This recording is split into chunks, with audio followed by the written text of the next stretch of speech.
साथियों नमस्कार। आज हमारा विषय रहेगा चक्र को मूलाधार चक्र को जागृत करना। मूलाधार चक्र एक ऐसी शक्ति है, वैसे तो सभी शक्तियां सोई पड़ी रहती हैं हमारे शरीर में, तो इसको जगाना पड़ता है हर शक्ति को। और इस शक्ति को जगाने से, हालांकि ये सबके बस की बात नहीं है, बड़े बड़े योगी महात्मा इन चीज़ों को करते हैं, लेकिन हम थोड़ा सा अपनी सेहत को ध्यान में रखते हुए अपने आप को ठीक रखना अगर हम चाहें, अपने मानसिक संतुलन को बनाना चाहें और अपनी शारीरिक क्षमताओं को बढ़ाना चाहें, वैसे ये आध्यात्मिक में ज़्यादा काम आता है, तो हमें कुंडली शक्ति के लिए प्रयास करना चाहिए। मैं ये नहीं कहता कि आपको कुंडली शक्ति जगा देनी चाहिए या कुछ है, पर लेकिन ऐसा जो उसमें बताया गया है वो चीज़ें हम कर सकते हैं। अब उसमें क्या क्या होता है, सबसे पहले तो समझने की ज़रूरत है।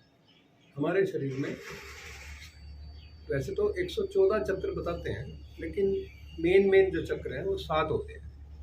अब उस 7 में जैसे सहस्त्रागार होता है, तो वो होता है हमारी खोपड़ी के ऊपर, ठीक है जी। उसके बाद एक होता है आज्ञा चक्र। तो आज्ञा चक्र होता है हमारे ये जो बाहें हैं ना, यहाँ पे। फिर आता है जी आपका विशुद्ध चक्र। तो विशुद्ध चक्र हमारे तो ये गले का जो उठा हुआ पार्ट है, ये वाला यहाँ पे होता है। और फिर आएगा अनाहत चक्र। अनाहत चक्र जो है वो छाती के बीच में होता है, ठीक है जी। और जो हमारा मणिपुर चक्र होता है वो नाभि पर होता है। उसके बाद आपका होता है स्वादिष्ठान चक्र, जो कि ये लगाओ कि जो मूलाधार चक्र है, मूलाधार चक्र कहाँ पर? मूलाधार चक्र होता है हमारी जो रीढ़ की हड्डी का बिल्कुल नीचे का पार्ट है, यानी कि हमारी कमर के बिल्कुल नीचे जो उसका एंड होता है वो मूलाधार चक्र है। तो उसके जस्ट 3 इंच ऊपर वो होता है हमारा स्वादिष्ठान चक्र। तो हम इन ज़्यादा चक्रों के चक्कर में ना पड़ते हुए हम नॉर्मल एक बात करेंगे कि कुंडलिनी शक्ति एक एनर्जी है जो कि हमारे शरीर में सारी एनर्जियां सोई रहती हैं। तो इसके लिए हमें कुछ प्रयास कैसे कर सकते हैं हम? एक तो मेन क्या है कि शिव जी का जो है वो शिव जी का ही इसके संरक्षक माने जाते हैं। तो शिव भगवान का क्या है, ओम नमः शिवाय। तो हमें क्या है कि 108 बार ओम नमः शिवाय का कम से कम उच्चारण करना चाहिए सुबह। आंखें बंद कर लें, आराम से बैठ जाए और शरीर के किसी भी बिंदु पे, यानी कि नॉर्मली हम यहाँ पे ध्यान देते हैं, हल्की सी आंखें बंद है, शरीर सीधा है, रीढ़ की हड्डी सीधी होनी चाहिए और आराम से सांस लेना धीरे धीरे। जैसे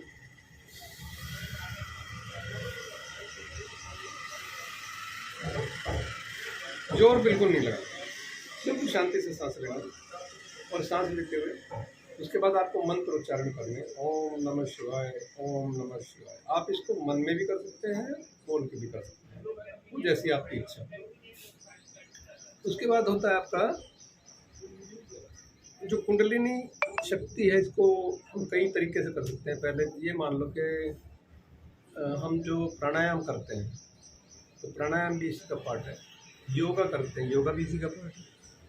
और इसको हम कई तरीके होते हैं, ध्यान भी है इसमें, मेडिटेशन भी है। तो मेडिटेशन एक बहुत लंबा प्रोसेस है, हालांकि वो भी मैं आपको बता दूंगा कि मेडिटेशन कैसे किया जाता है।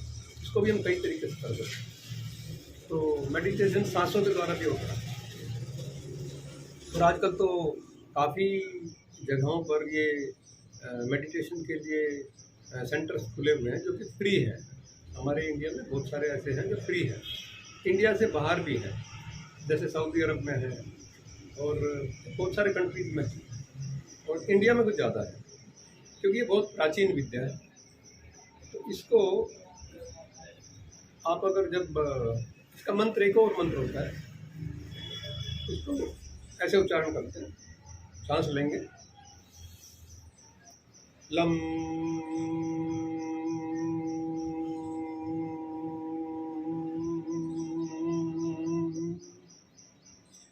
लम। ये लम जो है ये मूलाधार के लिए जाना जाता है। सबके अपने अपने अलग अलग है, किसी का ओम है, किसी का कुछ है। तो ये मूलाधार चक्र के लिए ये माना जाता है लम। तो लम को जो शब्द है वो इसका है।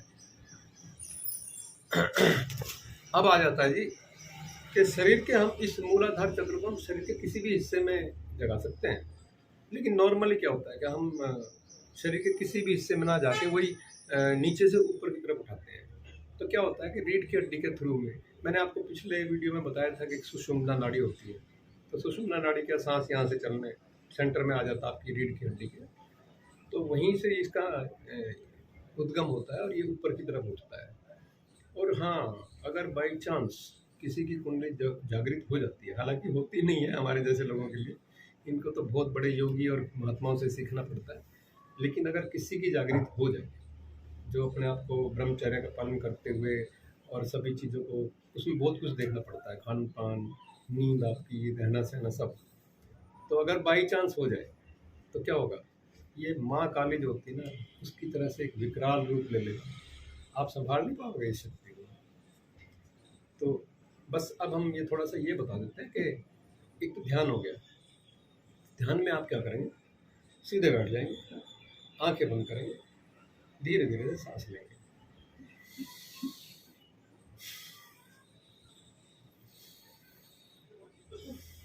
आपका ध्यान कहीं नहीं होना चाहिए, बस सिर्फ सांसों पर ध्यान होना चाहिए। दूसरा आ गया योगा। अब योगा में क्या है, मैंने आपको बता रखा है कि बहुत सारे योग हैं, दुनिया भर के लोग दिखाते रहते हैं योगा। योगा तो मतलब शरीर का स्ट्रेचिंग और शरीर को स्वस्थ रखना होता है बेसिकली। तो वो होता है योग के द्वारा। योग के द्वारा हम शरीर को लचीला बना सकते हैं और अपनी मेंटल स्थिति को ठीक कर सकते हैं।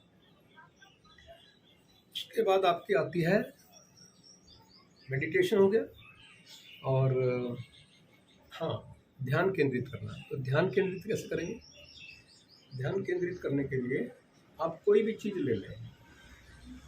जैसे कोई मोमबत्ती ले लें या कोई पॉइंट ले लें जिस पे आपको ध्यान रखना है। आप इसको दोनों तरीके से कर सकते हैं, आंख बंद करके भी कर सकते हैं, आंख खुली होकर भी करते हैं। वो हमारी आंखों के लिए बहुत अच्छा होता है। ठीक है जी। तो बस मैं कुंडलिनी के बारे में यही बताना चाह रहा था कि तो आप इसमें प्राणायाम करिए। प्राणायाम में सबसे पहले भस्त्रिका है। भस्त्रिका कैसे करते हैं, आप ऐसे ये रख लो, पैर हाथ रख लो यहाँ पे, और पैरों पे हाथ रख के और जोर से सांस लेंगे। आप थोड़ा सा अपना सिर को आगे की तरफ झुका देंगे, ऐसे ये छाती खुली रहेगी। सांस कैसे, सांस भरेंगे, लंबा गहरा छोड़ देंगे।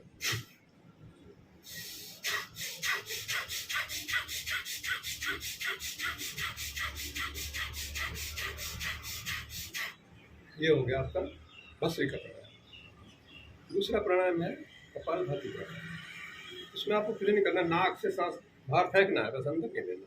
अपने आप जो सांस अंदर जाएगा उसको जाने दो। देखिए, सांस लिया, अब आपको सांस बाहर नहीं लेना, बाहर फेंकना है।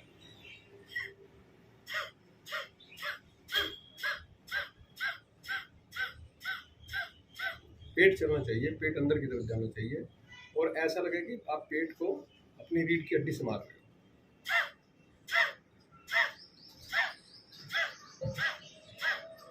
उसके बाद आ जाता है अनुलोम विलोम। अनुलोम विलोम लेफ्ट से स्टार्ट करेंगे, लेफ्ट से सांस लेंगे,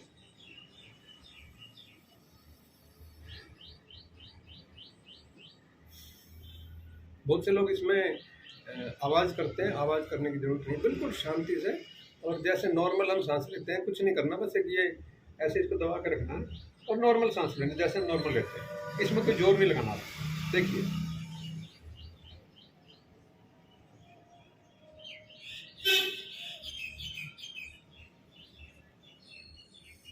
बिल्कुल शांति से, आवाज़ कुछ नहीं आएगी।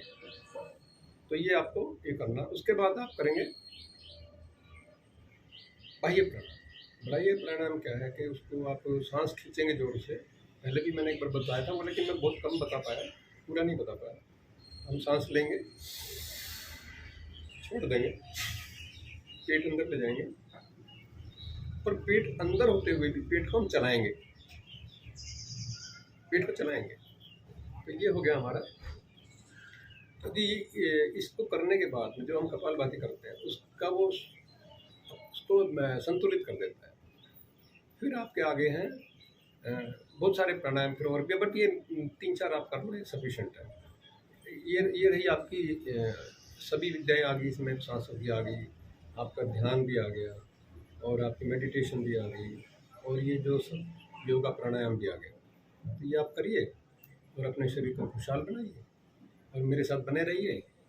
और बस मेरी यही है कि आप थोड़ा मुझे हौसला अफजाई कीजिए, सब्सक्राइब कीजिए और लाइक कीजिए, शेयर कीजिए। धन्यवाद, फिर मिलेंगे, बाय।